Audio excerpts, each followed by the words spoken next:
Now, after a weekend in the bitter cold, the Mid-South is thankfully on a warm up as the temperatures continue to climb all the way back up into the 60s in some areas. But that swift change in forecast might have some people concerned about getting sick, right?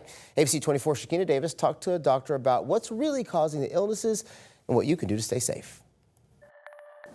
As the weather swings back and forth, doctors say many people blame the forecast, but the real cause is often something else. And the changes in the weather really don't affect those things except that they increase your risk of exposure to respiratory viruses. After days of extreme cold, temperatures remain low, but a warm-up is expected before colder air returns. Lebanon Dr. Sandy Arnold says cold air and wind can irritate the eyes and airways, especially for people with asthma. When it's cold out, if you're outside, it was very windy yesterday, and wind will make your eyes watery eyes, make your nose stuffy. I think that's why a lot of people think that being out in the cold gives them a cold, because anything that makes your eyes water is going to give you more nasal congestion. Arnold says the vulnerability to respiratory viruses is based on your immunization status, your age, and how competent your immune system is. This also being the peak season for influenza, and doctors are seeing an uptick in cases. They stress it's the time of year, not the day-to-day temperature that drives virus circulation. The general change in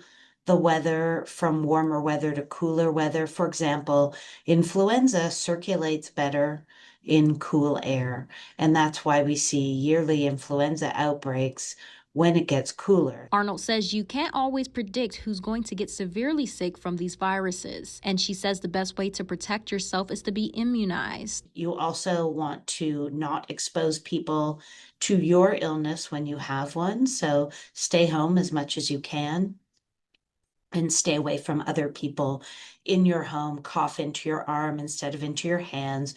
Try not to cough and sneeze on other people. Arnold says focusing on prevention rather than the forecast is the best way to staying healthy this winter. In Memphis, I'm Shakina Davis, ABC 24 News.